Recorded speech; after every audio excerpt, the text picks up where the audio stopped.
สู้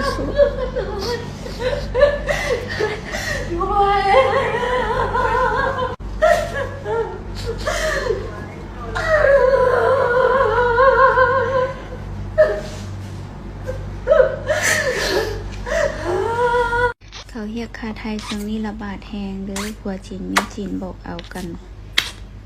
เอาไผ่แห้งมีเงินแห้งเป็นเป้าเขาเจ้าจากเหตุการณ์ค่อยผ่านมาใหม่ๆเหตุการณ์ผ่านมาเป็น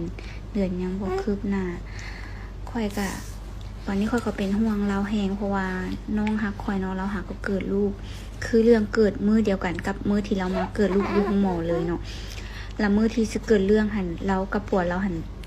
ได้มากับแม่เราหันนะได้มาห้องหมอตั้งแต่4 โมงแลงเนาะแล้วเรื่องเกิดขึ้นในคืนเดียวของมื้อนั้นหันเลยคืนวันตอนเช้าวัน4 โมงแล้วมีคนจีน3 คนเข้ามาปล้นเราจุดประสงค์ก็คืออยากปล้นผัวเราหันเลยแต่ว่าเขามาบ่พบผัวเราเนาะเพราะว่ามื้อนั้นหันบังเอิญว่ามื้อนั้นหันเราหันเจ็บท้องเกิดลูกแล้วก็เจ้าก็หอบกันมาห้องหมอแล้วมื้อนี้น้องค่อยเลยไปเยี่ยมน้องสาวเราอยู่ห้องหมอก็ได้ไปฟังทุกสุขเหตุการณ์ที่แม่เราเว้าให้ฟังเพราะว่าค่อยอีตุนแม่เราแฮงแม่เราแทบสิแบบเราเหตุการณ์บ่ได้เลยแบบเราเว้าขึ้นมาแล้วค่อยก็อีตุนเราแบบเราทั้งเว้าทั้งให้แบบคนที่เสียคนที่ถูกฆาตกรรมคนที่ถูกปาดคอตายหั่นนะแม่นั่นลูกชายกกแล้วก็เป็นอ้ายของน้องสาวค่อยนี้แล้วเรื่องก่อนสิเกิดหั่นได้มีคนจีน3 คนมือนั้นที่เขามาปล้นหั่นน่ะเด็กน้อยอยู่เหือน4 คนแล้วมันจะมีห้องนอนของเขาเจ้าหั่นเนาะมันจะเป็น3 ห้องแล้ว2 ห้องเขาเจ้าไปนอนแยกกัน2 คนผู้ชายกับผู้ที่ถูกฆาตกรรมกับหลานซ้ายของน้องสาวข่อยนี่แล้วแม่นก็เจ้านอนนำกันผู้นึงหั่นเขาบ่ฆ่าเขามัดแล้วเขาไปติดใส่กับคนที่เขาปาดคอหั่นน่ะเอาไปมัดแล้วให้ผู้ที่ถึงมัดนี่นะนั่งเบิ่งคนที่ปาดคอหันสักตายเขาบ่ได้ปาดให้ตายเลยตามที่แม่เพิ่นเล่าให้ฟังเนาะเพิ่นบ่ได้ปาดคอตายคาที่เลยก็คือปาดคอแบบเสื่อนคอแล้วหั่นนะแล้วสักตายแล้วให้คนที่เป็นหลานนี่มัดเหลือไว้แต่หน้านี่แหละให้มาจ้องเบิ่งผู้ที่ถูกฆาตกรรมหั่นนะแล้วอยู่ในเฮือนหันยังมีเด็กน้อยผู้หญิงอีก2 คนที่นอนอยู่อีกห้องต่างหากเขาเจ้าบ่เห็นว่าเด็กน้อย2 คนผู้หญิงอยู่หั่นถ้าสมมุติว่าผัวน้องสาวข่อยนี่นะคนจีนนี่นะกลับมาแล้วถ้าบ่ทันกลับมาเขาคือสิฆ่าเบิดเฮือนเลยพอดีเราหันกลับมาฮอดเฮือนปึ๊บเขาก็เอามีดมาจี้คอเลยว่ามีเงินในบัญชีเท่าใดโทรศัพท์หั่นน่ะเอามาเบิ่งโอนมาคนจีนหั่นบอกให้โอนมาโอนไปแล้วก็เอาทั้งโทรศัพท์มือได้เงินแล้วเขาก็หนีแล้วก็ได้หลายอย่างหนีไปของมีค่าดีที่เรากลับเข้ามาเฮือนทันเพราะว่ามื้อที่เราพาเมียเราไปเกิดลูกค่ะนะเราอยากสูบยาสูบเราเบิดเรากลับมาเฮือนตอน4 โมงเช้าเรื่องเกิดขึ้นโคตรไว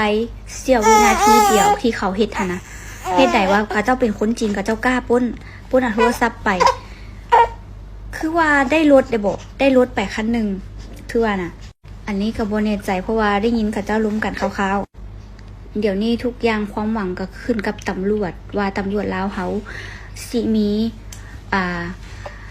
เก่งคือตำรวจไทยเฮาบ่ว่าสิจับคนร้ายได้บ่เพราะว่าเหตุการณ์แบบนี้ฆาตกรรมแบบนี้หลายคดีเนาะก็เชื่อเหมือนในตำรวจลาวเฮาว่าต้องเฮ็ดได้เนาะตำรวจลาวเฮาก็บ่แพ้ตำรวจชาติใดแต่ว่าความหวังของทุกคนที่ว่าเกิดเรื่องแบบนี้ก็คือมีอยู่นำตำรวจเท่านั้นเนาะแต่ว่าตอนนี้หั่นน่ะผัวน้องสาวก็ถูกตำรวจเอาไปสอบสวนยังบ่ได้ยังบ่ได้ปล่อยตัวกลับมาให้มาหาน้องสาวเนาะเพราะว่าเฮือนเขาก็บ่มีคนดูแลอีกอย่างน้องสาวก็ยังเบิ่งลูกหั่นน่ะตอนนี้โคตรเป็นห่วงโคตรอีตนเลยแบบช่วยหยังบ่ได้เลยนางเบิ่งเขาเจ้าให้โดยที่ว่าเฮาก็มีตีนมีมือแต่เฮาเฮ็ดหยังบ่ได้ตัวเฮาเองก็ยังบ่รอดหั่นน่ะบ่คิดบ่ฝันว่าเรื่องแบบนี้จะมาเกิดกับคนใกล้ตัวเฮาขนาดนี้หั่นน่ะอยากเป็นกระบอกเสียงหนึ่งที่แบบอยากเตือนให้ทุกคนจงใช้ชีวิตอย่างมีสติอยู่ยาวอยู่เฮือนเฮาเองหั่นน่ะให้ล็อกประตูทุกอย่างก่อนนอนก่อนเข้านอนอีหยังให้มันละเอียดละอ่อนทุกอย่างที่สำคัญเฮาต้องจดต้องแจ้งเบอร์โทรศัพท์ตำรวจหรือว่าเจ้าหน้าที่กุมบ้านอีหยังหั่นน่ะเฮาต้องมีสติอยู่ตลอดว่าเฮาอยู่ทุกมื้อนี้คิดซะว่าคือแบบสิมีคนมาปล้นเฮาตลอดเวลาใช้ชีวิตให้มีสติแฮงเพราะว่า เฮาเผลอแป๊บเดียวเผลอวินาทีเดียวโจรมันซุ่มเฮาอยู่แล้วมันจอบเฮาอยู่แล้วเสื้อว่าเรื่องนี้มันเป็นเรื่อง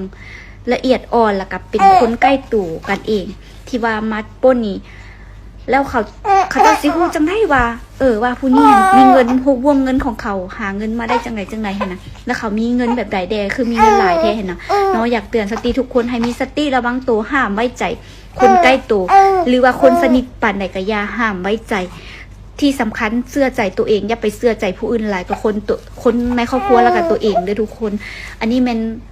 เล็กเป็นคนหนึ่งที่แบบถึกหักหลังถึกหลายคดีถึกหลายอย่างผ่านประสบการณ์ชีวิตมาหลายอยากมาเตือนทุกคนให้มีสติแหงในการใช้ชีวิตเนาะเสียวินาทีเดียวก็เฮ็ดให้เฮาพากคนที่หักแล้วก็เฮ็ดให้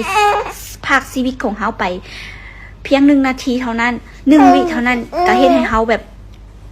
หายไปในพริบตาได้เลยโดยที่แบบเฮาบ่ได้ตั้งตัวอีหยังเนาะเล็กขอฝากไว้ซ้ำนี้เนาะเพราะว่าหลายคนแฮงเสร็จมาถามเป็นห่วงค่ะนะ